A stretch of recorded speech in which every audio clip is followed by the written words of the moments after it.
Good evening. आज हम लोग एक नया अध्याय टॉपिक चालू करेंगे, अवकलन, डिफरेंशिएशन। तो देखिए, अभी तक हमने कुछ ऑपरेटर पढ़े हैं। ऑपरेटर का मतलब ऐसे चिन्ह पढ़े हैं जो आपको बताते हैं, जैसे प्लस आपने पढ़ा है, माइनस पढ़ा है, गुणे का चिन्ह पढ़ा है, भाग पढ़ा है, लॉग पढ़ा है, ठीक है, एक्सपोनेंशियल पढ़ा है, और भी कुछ ऑपरेटर, मतलब जिसको देखते ही साथ आप समझ जाएंगे कि हमको करना क्या। जैसे ये 2 में 3 को जोड़ो, तो एक आदेश देता है कि 2 में 3 को जोड़ा जाए, तब भी आप लिखते हैं यहाँ 5, या 3 - 2 तो लिखते हैं 1। तो एक तरह से ये हमको एक आदेश देता है, ठीक है। इसी तरह से एक नया वर्ड हम पढ़ेंगे यहाँ पर, dy dx, ठीक है। y का x के सापेक्ष अवकलन, इसका ये मतलब होता है फलन y का x के सापेक्ष अवकलन। और ये क्या कहलाता है, dy/dx, ये अवकल गुणांक कहलाता है। अवकल गुणांक, डिफरेंशियल कोफिशिएंट, ठीक। तो ये बताता है, इसका ये मतलब नहीं कि dy/dx का भाग दिया गया, ये मतलब नहीं है। ये पूरी चीज एक साथ लिखी कहीं पे भी, ठीक। जैसे ये लिखा है d/dθ, मतलब फलन y का थीटा के रिस्पेक्ट में अवकलन। फलन y का थीटा के सापेक्ष अवकलन। कहीं ये लिखा है dz/dθ,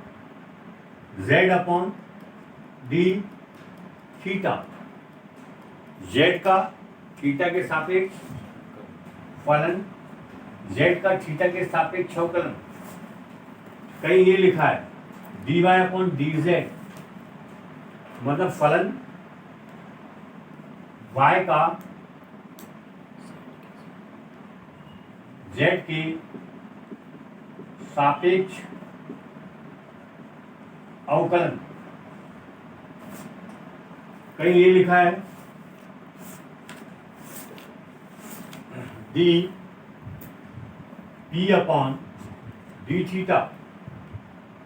फलन p का थीटा के सापेक्ष अवकलन। तो ये मतलब आपके पास क्या है, ये आदेशात्मक वाक्य है, ठीक है। इसको एक ऑपरेटर भी बोलते हैं अपन, कि इनको देखने ही पता चलता है कि हमको करना क्या है। अब देखिए, इसको अवकल गुणांक भी बोलते हैं, अवकलन गुणांक या अवकल गुणांक भी बोला जाता है, ठीक है। प्रथम अवकल गुणांक बोलते हैं इसको। अगर किसी फलन का एक बार हम अवकल गुणांक करें, जैसे लिखा है dy/dx, तो ये क्या हुआ, प्रथम अवकलन गुणांक भी बोलते हैं इसको, प्रथम अवकलज भी बोलते हैं, प्रथम अवकलज, फर्स्ट डिफरेंशिएशन, ठीक है, या प्रथम अवकल गुणांक, ठीक है। गुणांक की जगह गुणांक, ठीक है, ये भी बोलते हैं। प्रथम अवकलज, फर्स्ट डेरिवेटिव, इसको इंग्लिश में बोलेंगे फर्स्ट डेरिवेटिव, या इसको बोलेंगे डिफरेंशियल कोफिशिएंट, डिफरेंशियल कोफिशिएंट, ठीक है। अवकल गुणांक, अवकलज गुणांक। तो आपके पास ये ध्यान रखिए, कहीं पे भी dy/dx लिखा है, इसका मतलब ये नहीं कि आपने dy में dx का भाग दिया, ठीक है। क्या मतलब है इसका? dy में dx का भाग नहीं दिया गया है।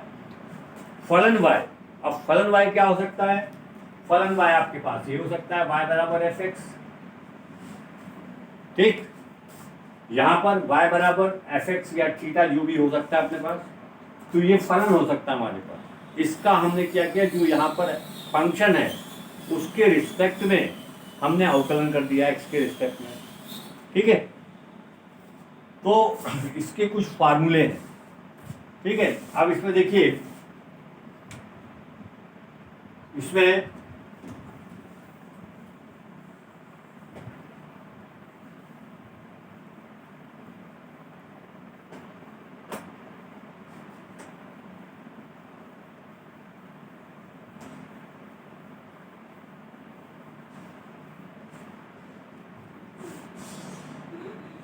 देखिए,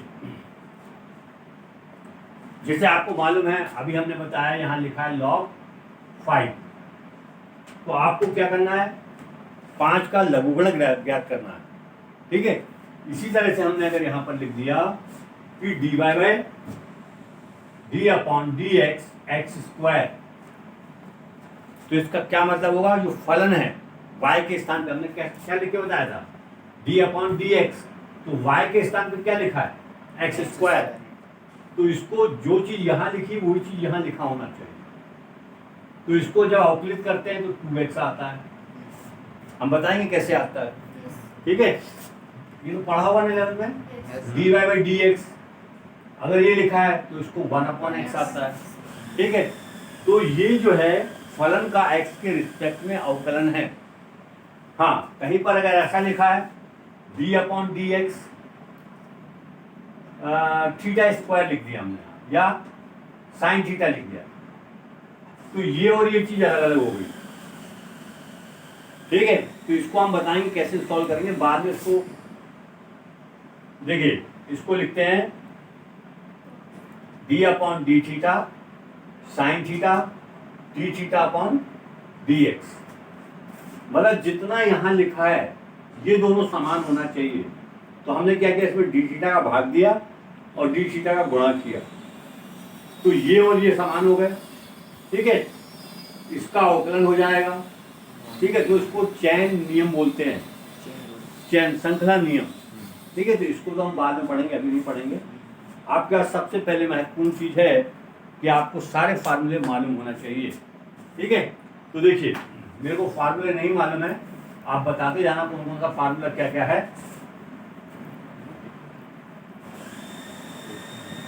देखिए, यहाँ पर सबसे पहले d upon d x, x की पावर n, इसका फार्मूला होता है n(x) n-1, और यहाँ पर n ग्रेटर देन होगा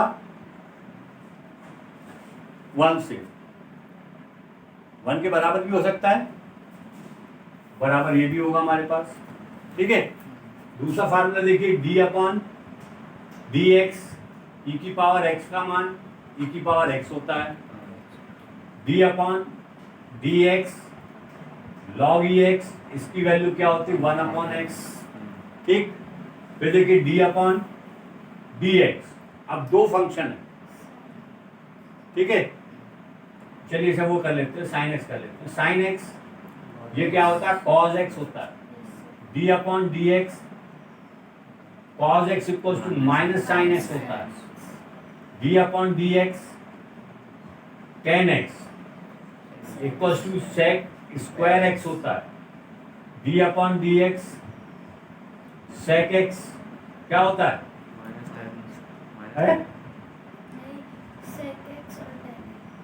सेक x into tan x, d y by d x cot x क्या होता है, कॉसेक स्क्वायर एक्स, ठीक। और इसके बाद क्या रह गया, d x cosec x equal to क्या होता है, minus cosec x into cot x. Check कर लीजिए, यही फार्मूला है, और कोई फार्मूला छूटा है क्या, ठीक है। चर राशि का जीरो, हाँ, अब देखिए ये यहाँ लिख देता हूँ, डी अपॉन डी एक्स सी, ये 0, जहाँ सी अचर फलन है। ठीक है, तो ये आपके पास फार्मूले को आपको याद रखना। ठीक है, इसके बाद भी और भी फॉर्मूले हैं। देखिए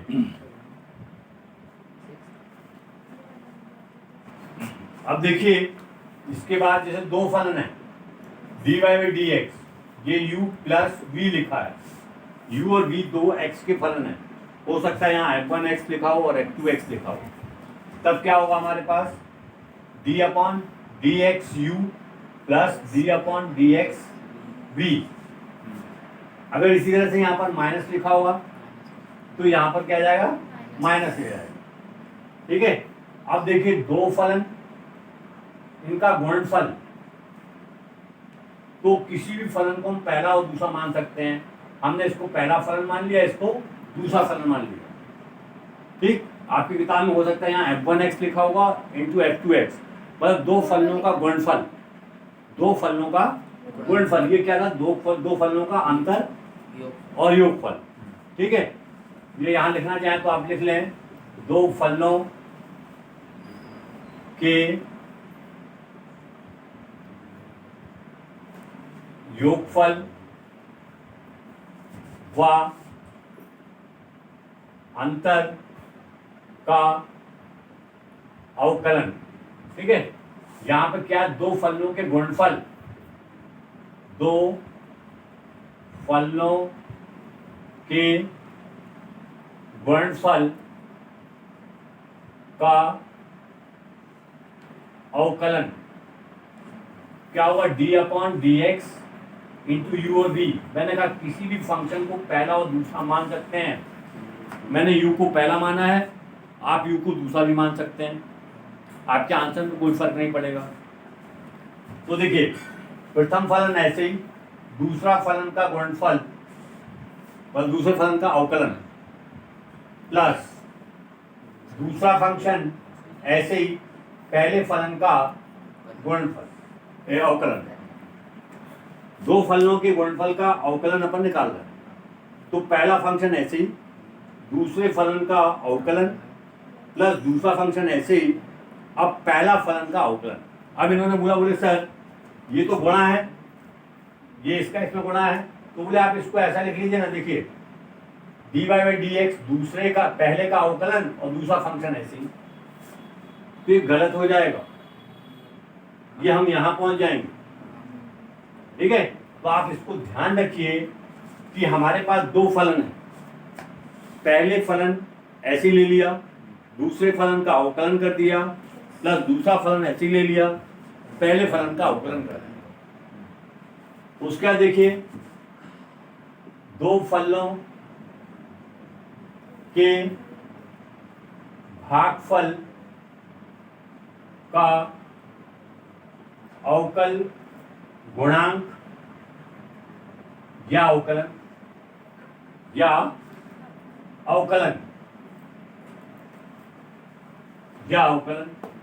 तो देखिए कितना होगा, d upon d x you और v, मतलब एक अंश का फलन है और एक हर का फलन है। तो आपको मालूम होना चाहिए सबसे पहले हर आएगा, फिर dy बाई डी एक्स अंश आएगा माइनस हर, फिर d upon d x into v और नीचे v का वर्ग। आपको मालूम है यहाँ पर v का मान शून्य नहीं होना चाहिए। तो ये दो फलनों का भागफल का अवकल गुणांक या अवकलन है। ये क्या लिखा है, डी वाई, ये पूरी चीज y के स्थान पे है, upon x, d y upon x, d y upon x d x. ठीक है, तो इस तरह से आपको ध्यान रखना है कि ये हमारे पास बेसिक फार्मूले हैं। ठीक, अब इनमें कोई आपको डाउट है, यहाँ जितने भी कार्बन मोनोऑक्साइड होते हैं उनका अवकलन हमेशा ऋणात्मक होता है, कार्बन मोनोऑक्साइड मतलब वो CO से स्टार्ट होते हैं। देखिए कॉज कार्बन मोनोऑक्साइड CO, ये क्या है? CO है, ठीक है, ये क्या है? CO है। कॉज X,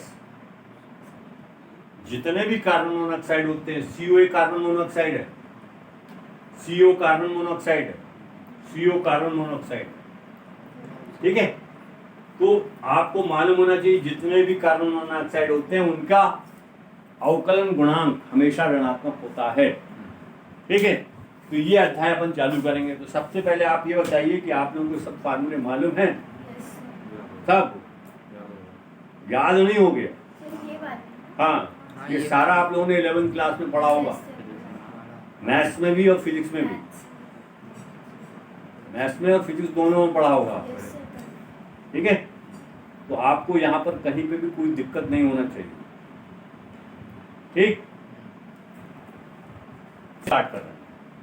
देखिए पहले हम इस फार्मूले का एक सवाल बता देते हैं आपको। यहाँ पर जैसे आ गया D/dx, 1 क्या है? अचर राशि है, तो इसका मान कितना आ जाएगा? 0। यहाँ देखिए D/dx, यहाँ 4 आ गया, 4 क्या है? अचर राशि है। D/dx a, अगर ये अचर राशि होगा, अगर ये अचर राशि होगा तो इसका मान कितना होगा? 0, ठीक। क्लियर? कोई डाउट? अब देखिए आपको मालूम है थीटा हमेशा फलन होता है, थीटा हमेशा D/dx, अगर थीटा लिख के आ गया और थीटा अचर राशि है, मतलब उसका मान 60 अंश है, 70 अंश है, तो इसकी वैल्यू क्या होगी? 0। इसके बाद देखिए सेकेंड फार्मूला, देखिए यहां पर। अब जैसे ये है D/dx x की पावर 7, तो हम देखिए n की जगह कितना लिखा है? 7, तो यहाँ 7x 6 आ जाएगा। 7 - 1 मतलब 7x 6। यहाँ देखिए D/dx x की पावर 11 लिखा है, ये आपका 1 होगा या 1 से बड़ा होना चाहिए? क्या हुआ? 11x 10, ठीक। D/dx x की पावर -3 लिखा है, n की जगह कितना आ गया? -3, क्या होगा? -3, ठीक। x की पावर -3 - 1 तो -3x - 4, ठीक। तो ये ध्यान रखना आपके पास यहाँ लिखा dx x की पावर 99, क्या होगा? 99x 98। क्लियर है? ये सब बनते होंगे, आपको मालूम होगा, आपने किया होगा पिछली क्लास में, ठीक है।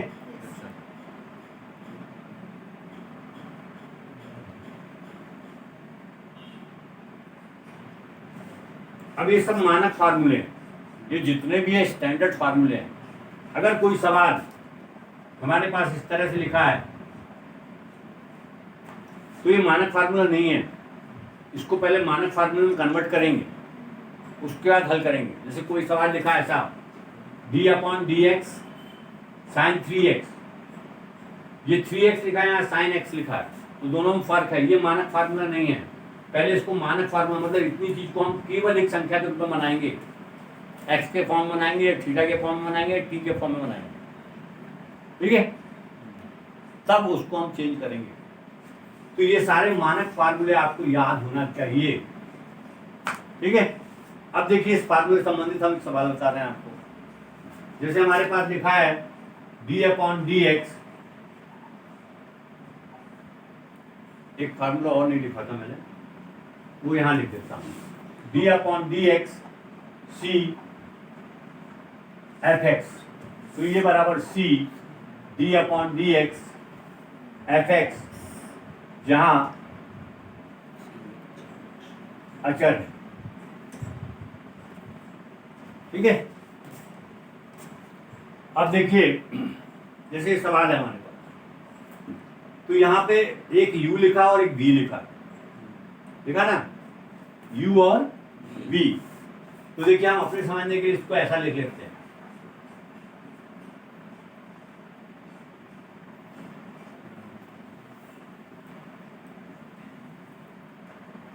अब ये क्या हुआ, इसको एक लाइन और लिख लीजिए, 5 बाहर निकल गया, ठीक है। क्या हो जाएगा यहाँ बताइए, ये तो 2x हो गया प्लस 5, यहाँ पर 1 लिखा है, क्या लिखेंगे इसको 1 n-1 2x प्लस 5, क्योंकि ये x की पावर 0 आ जाएगा। तो आपको ऐसा नहीं करना, ये बड़े बड़े सवालों के बीच में आएगा, आपको इसका आंसर डायरेक्ट लिखना है, ठीक है। अब देखिए सवाल,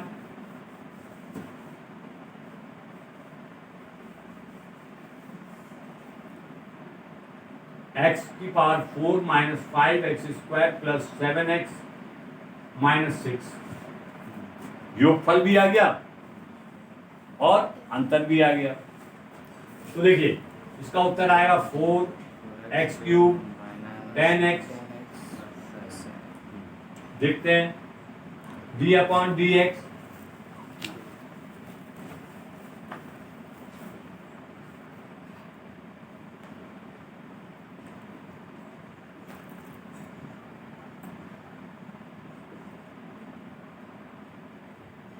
क्या हुआ है, अभी सबको स्टैंडर्ड फॉर्म में जमा लीजिए। पहले ये कांस्टेंट बाहर निकल गया, ये वाला फार्मूले से x², ये देखिए 7 कांस्टेंट बाहर निकल गया,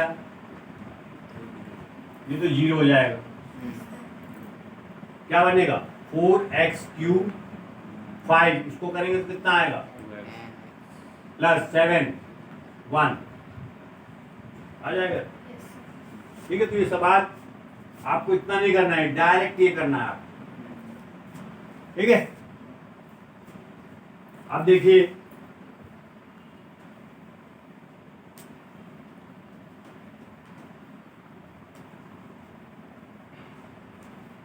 अब एक सवाल आ गया, यदि y बराबर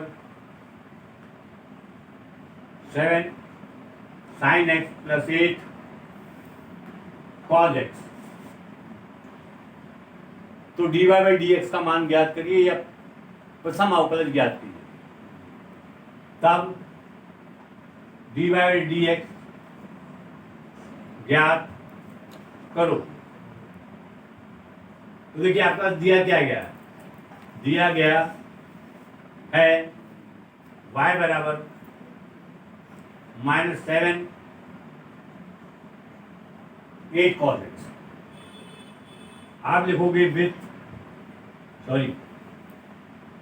differentiate with respect to x, क्योंकि फंक्शन क्या है x, अगर यहाँ थीटा होता तो थीटा लिखते, अगर t होता तो t लिखते। तो देखिए dy/dx d/dx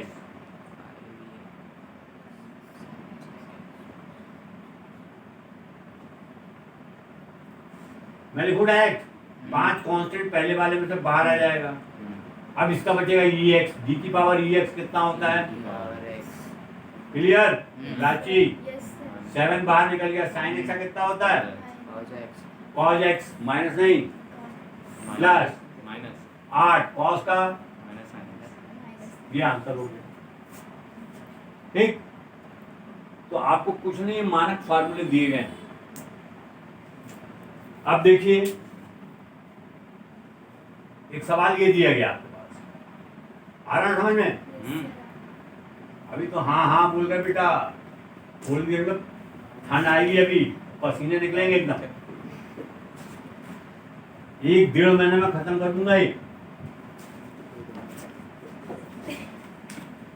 अगर आपसे ट्रिग्नोमेट्री अच्छे से बनती है तो ये बनेगा, ठीक है, अवकलन बनेगा, अवकलन अच्छे से बनता है तो समाकलन बनेगा, ठीक है। देखिए y बराबर लिखा है 5 देना, ई की power x sign x plus 4x square, ये सवाल दिया गया और dy बाई डी एक्स करना, तो आप समझ गए वो भागफल वाला होगा। तो देखिए दिया गया है y बराबर 5 प्लस साइन एक्स प्लस, अब differentiate with respect to x, इसको हिंदी में बोलते हैं x के सापेक्ष में अवकलन, dy बाय डी एक्स,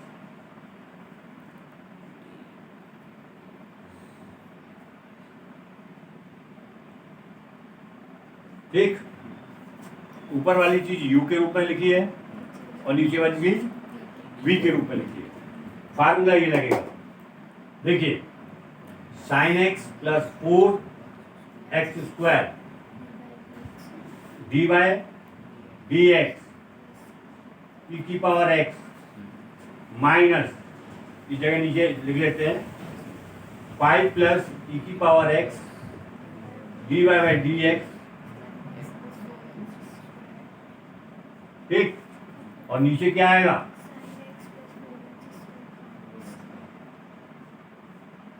ठीक। अब देखिए ऊपर वाले को डायरेक्ट सॉल्व करता हूं, साइन एक्स क्लियर, इसको सॉल्व करिए ई की पावर एक्स, क्योंकि 5 का तो 0 हो जाएगा, ठीक है, प्लस सॉरी माइनस, ठीक, साइन का और ये 8x आ जाएगा, नीचे कितना आएगा,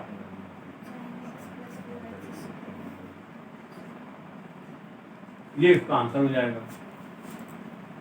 ठीक है। बस सिर्फ ये बेसिक फार्मूले मालूम होना चाहिए, उससे अपन सब चीज हल कर देते हैं। इसके चेहरे पे टेंशन आ गया, टेंशन की बात नहीं, आपको शुरू के 5-6 दिन एकदम प्रैक्टिस करना पड़ेगा। कोशिश करूंगा साथ में इनवर्स ट्रिग्नोमेट्री भी आपको पढ़ाता चला, ठीक है, क्योंकि इसमें आगे इनवर्स ट्रिग्नोमेट्री लगेगी जो अपन छोड़ आए। तो देखिए अब एक सवाल ये देख लीजिए आप,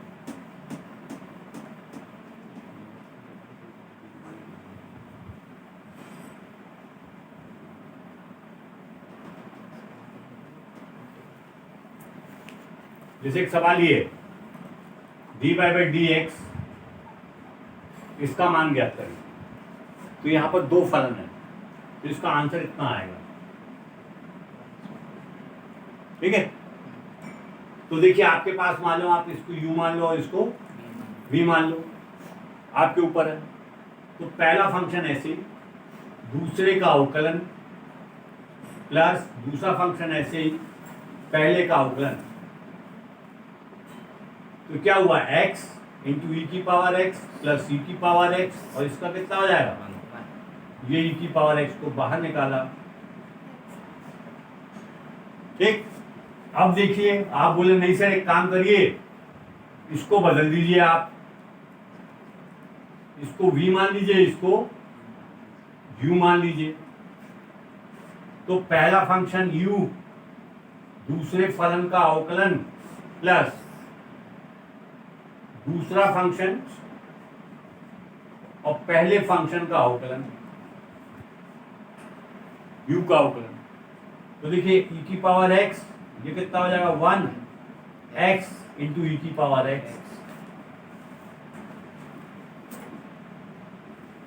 ये देखिए। तो ये छोटे छोटे सवाल हैं। अब यहाँ पर कहाँ दिक्कत होगी हमको मालूम है, हम बोलेंगे सर एक सवाल ये वाला बताइए आप,